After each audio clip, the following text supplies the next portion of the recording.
आज बात करते हैं एक ऐसी कहानी की, एक ऐसी असाधारण यात्रा की जो आज से 2500 साल पहले शुरू हुई थी। ये कहानी है एक राजकुमार की, जिसने मानवता के सबसे गहरे सवालों के जवाब ढूंढने के लिए अपना सब कुछ, सचमुच सब कुछ दांव पर लगा दिया। जी हाँ, ये कहानी है सिद्धार्थ गौतम की, जिन्हें आज पूरी दुनिया बुद्ध के नाम से जानती है।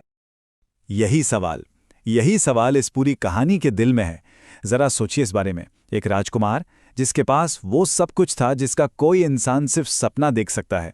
हर तरह की विलासिता, हर तरह का आराम, जिसे दुख क्या होता है ये पता तक नहीं था। आखिर ऐसा क्या हुआ होगा कि उसने एक रात चुपके से अपना वो आलीशान महल, अपना परिवार, अपना आने वाला साम्राज्य सब कुछ छोड़ दिया। ये कोई छोटा मोटा फैसला नहीं था, और इसी एक फैसले ने इतिहास की सबसे बड़ी, सबसे महान आध्यात्मिक खोजों में से एक को जन्म दिया। तो चलिए कहानी को बिल्कुल शुरुआत से समझते हैं। देखते हैं उस राजकुमार के जीवन को जो आगे चलकर बुद्ध कहलाया, यानी वो जो जाग गया। तो देखिए, ये जो टाइमलाइन है ना, ये उन चंद पलों को दिखाती है जिन्होंने सिद्धार्थ की दुनिया को हमेशा हमेशा के लिए बदल कर रख दिया। सोचकर देखिए, 29 साल, पूरे 29 साल तक उन्होंने सिर्फ सुंदरता और खुशी ही देखी थी। उनके पिता ने उन्हें सचमुच एक सोने के पिंजरे में रखा था, एक ऐसा महल जहां बुढ़ापा, बीमारी और मौत जैसे शब्द भी सुनाई तक नहीं देते थे। और फिर एक दिन वो महल से बाहर निकले, पहली बार, और उन्होंने क्या देखा? सबसे पहले एक बूढ़ा आदमी जिसकी कमर झुकी हुई थी, त्वचा पर झुर्रियां थी, जो लाठी के सहारे कांपते हुए चल रहा था। सिद्धार्थ के लिए ये एक झटका था। उन्होंने ऐसा कुछ पहले कभी नहीं देखा था। फिर उन्होंने एक बीमार इंसान को देखा जो दर्द से तड़प रहा था, और उसके बाद एक शव जिसे लोग उठाकर ले जा रहे थे। जीवन की ये नंगी सच्चाई कि हर कोई बूढ़ा होता है, बीमार पड़ता है और आखिर में मर जाता है, ये उन्होंने पहली बार अपनी आंखों से देखी थी। इन नज़ारों ने उन्हें अंदर तक हिलाकर रख दिया। अचानक से उनका वो आलीशान महल, उनकी दौलत, सब कुछ बेमानी लगने लगा। और फिर उन्होंने चौथा नज़ारा देखा, एक सन्यासी का, एक तपस्वी का, जिसके चेहरे पर कोई दुख नहीं था, बल्कि एक अजीब सी, एक गहरी शांति थी। बस उसी पल सिद्धार्थ समझ गए कि महल की दीवारें उन्हें इस सच्चाई से बचा नहीं सकती, और उन्होंने फैसला कर लिया कि वो भी उस तपस्वी की तरह ही दुखों से हमेशा के लिए मुक्त होने का रास्ता खोज कर रहेंगे। महल तो छोड़ दिया, पर सच्चाई का रास्ता वो फूलों से नहीं सजा था। सच की तलाश में सिद्धार्थ ने सबसे पहले उन तरीकों को आजमाया जो उस समय सबसे मुश्किल, सबसे चरम माने जाते थे, यानी कठोर तपस्या का रास्ता। पूरे 6 सालों तक उन्होंने अपने शरीर को हर वो तकलीफ दी जिसकी हम कल्पना भी नहीं कर सकते। जंगलों में भटकते रहे, कई दिनों तक बिना कुछ खाए पिए रहते थे। उनका शरीर सूख कर बस हड्डियों का एक ढांचा रह गया था। कांटों पर सोना, चिलचिलाती धूप और कड़ाके की ठंड सहना। उनका मानना था कि अगर वो शरीर की हर इच्छा, हर जरूरत को कुचल देंगे तो उनका मन आजाद हो जाएगा और वो परम सत्य को जान लेंगे। लेकिन इस भयानक तपस्या से उन्हें ज्ञान तो नहीं मिला। हाँ, वो मौत के बिल्कुल करीब जरूर पहुंच गए। उन्हें बस एक ही चीज समझ आई कि ये रास्ता भी गलत है। शरीर को इतनी पीड़ा देना उतना ही बेकार है जितना कि महल के भोग विलास में डूबे रहना। दोनों ही रास्ते चरम पर थे और दोनों ही कहीं नहीं ले जाते थे। और यही था वो टर्निंग पॉइंट, वो सबसे बड़ा मोड़ उनकी जिंदगी का। कहते हैं कि वो एक नदी में नहाते हुए इतने कमजोर हो गए थे कि बाहर निकलने की भी हिम्मत नहीं थी। और तभी उन्हें यह एहसास हुआ कि अरे, सच्चाई ना तो महलों के भोग विलास में है और ना ही शरीर को इस तरह तड़ पाने में। बिल्कुल वैसे ही जैसे वीणा के तार होते हैं। अगर तार बहुत ढीले छोड़ दो तो संगीत नहीं निकलता, और अगर बहुत ज्यादा कस दो तो वो टूट जाते हैं। सही सुर तो तभी निकलता है जब तार बिल्कुल संतुलित हों। बस उन्हें अपना जवाब मिल गया। उन्होंने एक नया रास्ता खोजा, एक बैलेंस्ड रास्ता, जिसे उन्होंने नाम दिया मध्यम मार्ग। एक ऐसा रास्ता जो ना तो भोग का था और ना ही घोर तपस्या का। ये रास्ता था संतुलन का, जागरूकता का और मन की गहरी समझ का। और इसी मध्यम मार्ग पर चलते हुए वो पहुंचे गया में एक पीपल के पेड़ के नीचे, जिसे आज हम सब बोधि वृक्ष के नाम से जानते हैं। वहां वो ध्यान में बैठ गए और एक मजबूत इरादा किया कि जब तक उन्हें परम सत्य का ज्ञान नहीं हो जाता वो यहां से नहीं उठेंगे, चाहे कुछ भी हो जाए। और फिर कई दिनों और रातों के गहरे, बहुत गहरे ध्यान के बाद एक सुबह जब आसमान में भोर का पहला तारा चमका, उन्हें वो ज्ञान मिला जिसकी वो तलाश कर रहे थे। उन्हें सब कुछ साफ साफ दिख गया कि दुख क्या है, दुख का कारण क्या है और इस दुख से हमेशा के लिए कैसे आज़ाद हुआ जा सकता है। उसी पल वो राजकुमार सिद्धार्थ नहीं रहे, वो बुद्ध बन गए, यानी द अवेकेंड वन, वो जो जाग गया है। पर ये उनकी यात्रा का अंत नहीं था।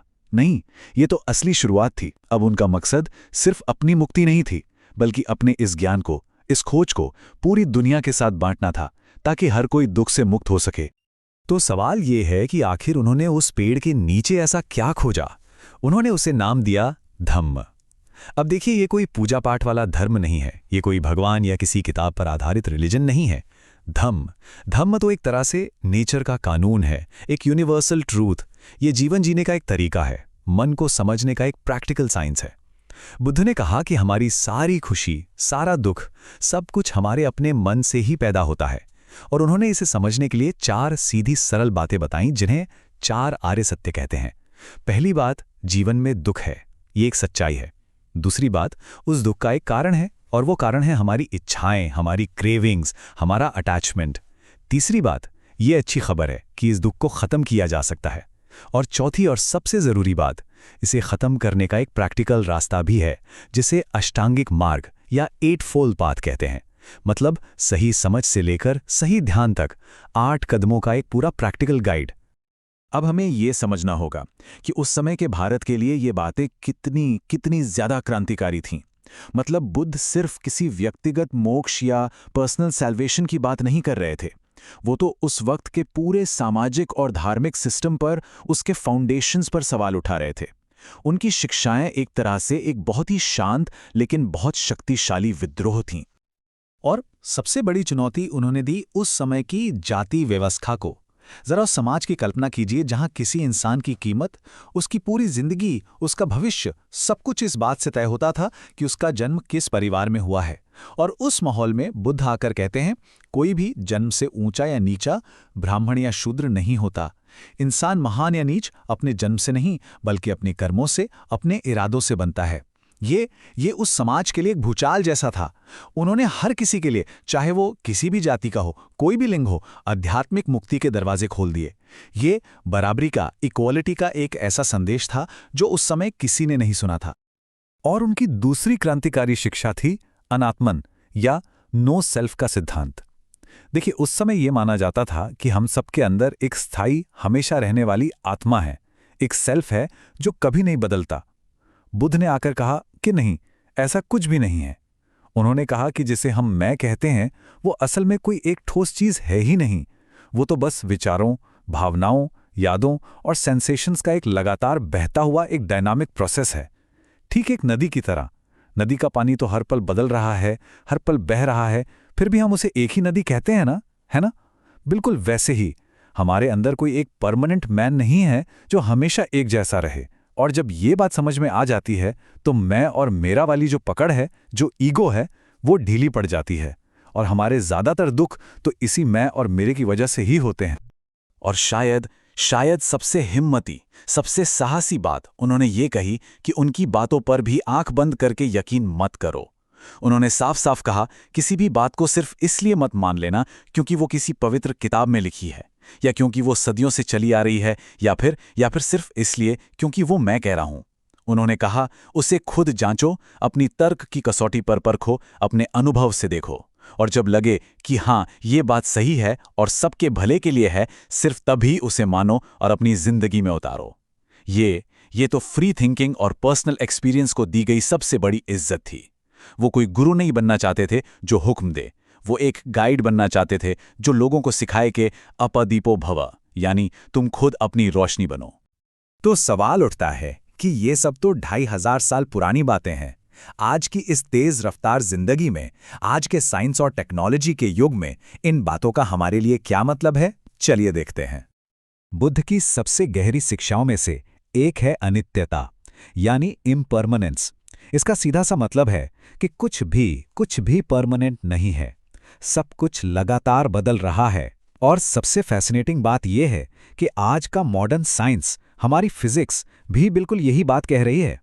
जिस टेबल को हम ठोस और मजबूत समझते हैं, साइंस कहता है कि वो असल में खरबों एटम्स का एक डायनामिक क्लस्टर है जो लगातार वाइब्रेट कर रहे हैं। हमारे अपने शरीर के सेल्स हर पल मर रहे हैं और नए बन रहे हैं। हमारे विचार, हमारी भावनाएं, सब कुछ बादलों की तरह आते हैं और चले जाते हैं। ये बात बुद्ध ने बिना किसी माइक्रोस्कोप या लैब के सिर्फ और सिर्फ अपने मन की गहराइयों में उतरकर समझ ली थी कि असलियत कोई स्टैटिक चीज नहीं है। ये तो एक प्रोसेस है, एक इवेंट है, एक कांस्टेंट फ्लो है। तो आखिर में ये हमें एक बहुत बड़े सवाल के साथ छोड़ जाता है।